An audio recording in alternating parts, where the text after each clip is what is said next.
السلام عليكم ورحمة الله وبركاته. أكم نجاترتني وردفتي يجعلتموف كبجمو أكم جرتن فيا كيسني على مني سأنا كيسن نجاس نينجتشا إيجا ما شاء الله تبارك الله هذا اللي بيد وفي تنجرا ديكو سيرات وتراجع يشودا بيزي وانتي فيك أجاجني أوردري هدوبا إيدا يشودا رمضان أفنموني ميشا بربادني meeshaa isaanii sirreessutti ture akkasumas ka uffata tiraasii kana naa kennan isaa uffata fichisiisee ajajee bakka hojiin nabba'ate jechuudha. Viidiyoo isinii godhaa hin jiru ni beekaa dhiifama isin jechaadha. Kallattiiwwan gara viidiyootti deemna.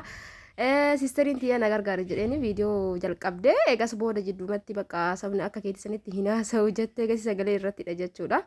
Maashaallah tabaarakalla kuni haati meeshaa kana tiraas carqii qofa ordarii na godhatte jechuudha. Meeshaa birallee biraan ni qabdi garuu tiraas carqii kanaa fi meeshaa kaawwanii tiraas carqiin kun maashaallah carqiin kun haarawaa dhufee ka bilchichi qabu kun jechuudha. Agartanii warqaama ka of keessaa xaalxaalee qabu kun haarawaa kun akkanatti diizaayinii barbaaddaniin isiniif hojjetamuu danda'a. Ka isin filatte filannoon isii kana jechuudha. Uffata isaa kana keessatti ispoonjitu galaa akkanatti buufisa godhee bareechisu ispoonjii keessa jechuudha. Garaa isaa keessa hojii wadhamu callee qaba. Lumuuxxiinis yoo barbaaddan ayyatu dandeettan jechuudha isinii. Kun akkuma argaa jirtan kana gabariin isaa isa furdaadha. Akkasumas firaashiin kiyya firaashii guddaadha. Kanaafuu keetii ka boondii sana osoo hin ta'in ka ispoonjiitti dura bittee jirti waan ta'eef liqqoo isii wannin isaa ka akka dheeraa naan jette kuuwwamme akkuma meeshaa akkuma firaash kiyyaa sanitti dalagsiiseef jechuudha. Hordoftoota kiyyaa gizee hojjechiiftan uffanni isaa uffanni kun amma tokkoffaaf lammaffaa qaba.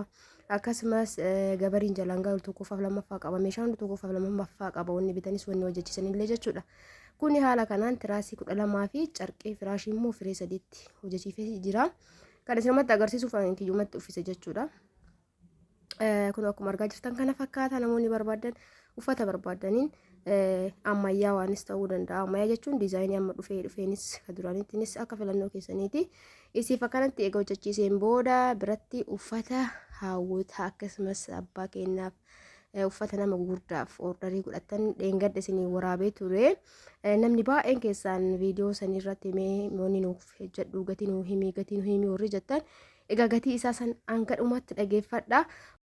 Viidiyoo kana immoo like share gochuu hin dagatinaa. Inni tokkoffaa ka gubbaarraan uffatan uffata kana maashaallah hedduu jaaladheeni. Hedduu akka o'aa dheeraadha. Harkoon isaallee ilaala namatti tola bakka jechuun. O'in illee qaba kiisii qaba gamada ittiin yoo barbaadanii as furrisanii hidhan qaba.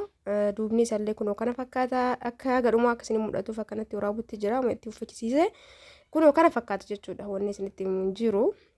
Garuu wannan jala butee isinitti uffanni kun yeroo baay'ee gizee hundaan argamu. Wanam ajajaan fichisiisee namatu na ajajate. Kanaaf gizee hundaan argamu. Gizee argametti isinii bitaa maashaallah gatiin isaa qarshii 2800 inni kunniin jechuudha. Aynaa hedduu qaba. Hunda isaaniitu isinitti agarsiisa jechuudha. Haga dhumaatti turtanii like share godhuu hin dagatina. Akkasumas yoo viidiyoon kiyya isinitti tole yaada muraada keessan barreessa isinitti toluu baatu saanqinni qabulle jechuudha. Inni tunillee akkasuma taate diqqoo ni gabaabbatti. Kunoo isallee godhatteerti. Kunoo kana fakkaata hawwata keenyaaf hedduu mijata uffanni kunniin ni oo'a kiisii qaba. Bakka lallaafinni isaa hedduu namatti tola jechuudha. Agartanii hedduu bareeda. Bakka michoo yoonni qaba walumaa galatti konfartii yookaan immoo namatti tola yoo uffatanii. Egaan kana jaaladhe isinin jedhu isinumti ilaalaan hundi isaaniitu jaaladheetiin bite hundi isaaniitu jechuudha. Yogguu itti deebi'ee kan argadhu ta'e ajajaan dhufee kuni gabaa irratti bakka maratti hin argamu jechuu barbaadeeti. Akkan isinin jedha hordoftoota kiyyaa warri gatii na gaafattan ka gubbaarraan uffatan hedduu jira hundaa isinitti kan agarsiistu ta'a. Hundi isaaniitu qarshii 2800 jechuudha. Inni kuni ka lammaffaati akkuma argaa jirtan kana namoonni immoo uffata biinxisa na gaafattan ka dhiiraas ta'e ka dubartii jira jechuudha.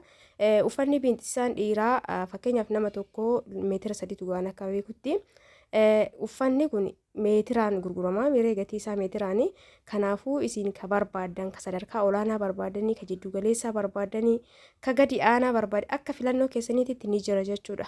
Kanaafuu namoonni keessan dubbistan akkasitti akka hubatan abdiin qaba. Amma mallee nama hedduutu ordarii godhee meeshaa ramadaanaa wajjiini.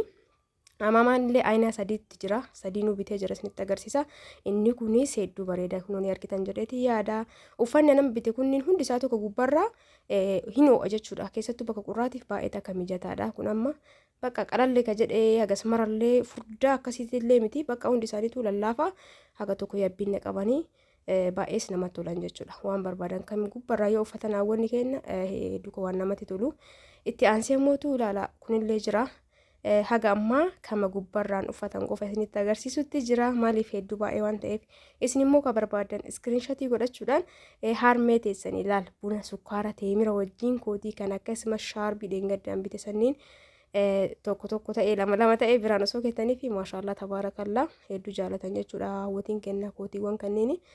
Kanaaf heloo jettanii karaa waasaappiitiin na dubbistan jechuudha. Egas booda isiniif waan barbaadan qopheessuu danda'a. Namoonni meeshaa mana keessallee barbaadan asumaanuu meeshaan hedduu takka qaala'utti jira. Hedduu takka jechuudha. Viidiyoo itti aanu irratti meeshaa isinii gadhiisa jechuudha. Hordoftoota kiyyaa kan akkanatti hunda isaaniitu nama takka lama deebisurra akka waliigalaatti akkanatti isinitti agarsiisa. Isinillee laaltanii itti gammaddanii haadha teessanii barbaadan iskiriinshotii gootanii as erguu dandeettan jechuudha. Laala kunis kana fakkaata. Egaa inni kunillee jira. Isa kanaa fi bunniin duraa suni halluu isaattu garagara malee uffanni isaa tokkuma jechuudha. Bunni san hedduu jaaladhee jira. Bakka baay'ee tokko jaaladhe. Hunda isaaniitu jaaladheera garuu bunni san hedduu jaaladhe. Bunni sanii fi kun tokkuma onni halluu isaattu garagara malee jechuudha. Bakka qorraatiif baay'ee takka murteessaadha. Isiniin jedha hordoftoota kiyya qarshii 2800 inni kunillee hundumti isaaniitu qarshii 2800 kunoo kana fakkaata. Isinitti mul'ata gadhumaa jedhee yaada kunoo maasaraa qaba. Yoo barbaadan maasaraa malillee fayyadamuu danda'an jechuudha maatiin keessan. Akka isiniif galee abdiin qaba hordoftoota kiyyaa. Viidiyoo kana laayikii gochuu hin dagatin. Amee ammoo laayikii godhaanii baatan waan ta'eef booda dagattanii namni keenya baay'inaan ni ilaala malee laayikii hin godhu garuu maa rakkina qaba. Namni kumni tokko yoo ilaale laayikii 100 takka yoo jabaatte sunuu jechuudha. Maaliif taa'amee laayikii yoo gootan maaltu sinirraa hir'ata.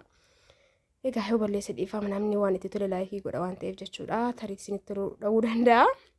Itti aansee shaalii kanniini yookaan uffata kun amama osoo hin ta'in isa kana shaaliin beekan isin maal akka beektanii hin beeku.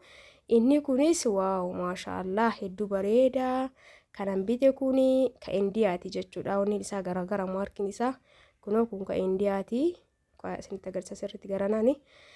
Isa kanallee bitachuu barbaadan halluu bunnitti qabaa, silvaritti qabaa, aditti qabaa kunoo ka Indiyaatiin ni argitan jedheeti yaada. Kunoo sirriitti siqalaala meediin Indiyaa jedha jechuudha. Baay'isee bareedaa hawwoonni keenya ni jaalatan yeroo baay'ee waan kana.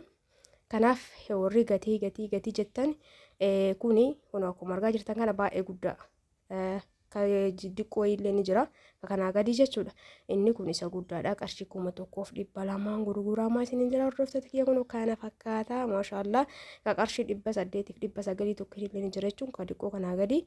Kuni garuu qarshii 1200 hedduu guddaadha jechuun eega bituun hin oolle waan faxooraa ga'u bituu bareeda jedheeti yaada. Ofii kiyya illee osoo bitanii ka faxooraa ga'u jechuudha. Gartanii gizee baay'ee ni jaalatan jechuudha abbootiin keenya isa kana. Kanaaf heloo jettanii order godhachuu dandeettanii. Bifa bunniin qabaa, adii qabaa, shiroo kalarii jira hunda akkana godhee isinitti argisiisu yeroo nama fudhata waan ta'eef amma kanuma isinitti agarsiisa. Akkasiin jira hordoftoota kiyya. Amamallee namoonni na gaafattan amama gosa hedduutu jira. Namni keenya baay'inaan garuu amama diimaa sanniin jaalata. Innillee jira kabiraa gosa sadii anama fakkeenyaaf gosa 3 fideetiin jira.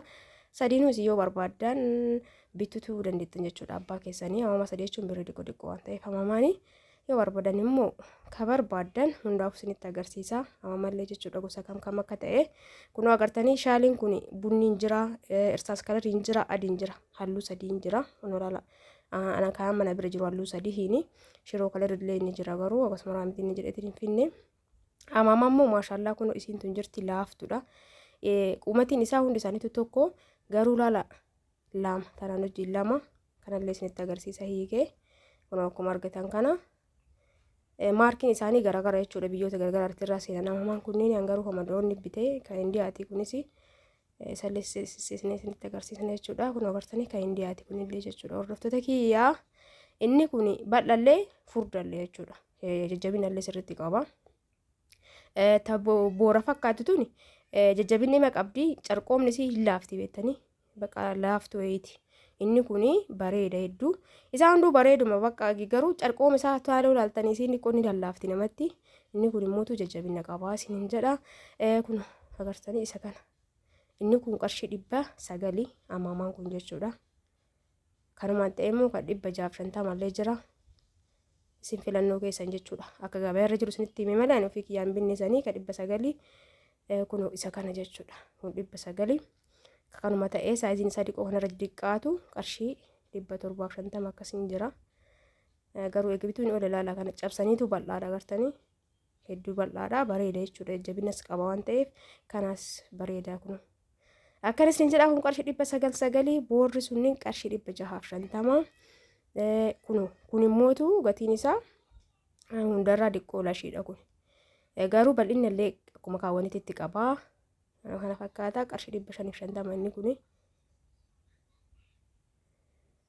kanaafuu namoonni barbaadan abbaa keessan sarpiraayiz gochuu dandeettanii hawwata keessan shaarbii garaagaraa buna sukkaara hixaana waan ramadaanaa meeshaan hundi dabalutti jira waan akka zayitii teemira hundi isaatu gatii duraatiin hin jiru dhugaa dubbachuuf kanaafuu ordarii godhadhaa rabbi kee riyaa godhu meeshaa hundi dabaleetiin jira akkasiin jira hordoftoota kee viidiyoon kee kana fakkaata ture laayik sheer gochuu hin dagatina kunoo amaamaan kunillee kana fakkaata jiddumaan laayikii godha yaada muraada keessan barreessaa hordoftoota kee viidiyoo kee ilaaluu dhiistanii jirtanii laayikii godha namni ilaaltan jechuudha namoonni meeshaa barbaadanii lakkoofsa kiyya duwwaa 9 duwwaa 1 duwwaa 6 73 heeloo jedha karaa waasaappiitiin gootta guyyaa gaarii keessanaa oolaa isin jaaladha isin kabaja baay'ee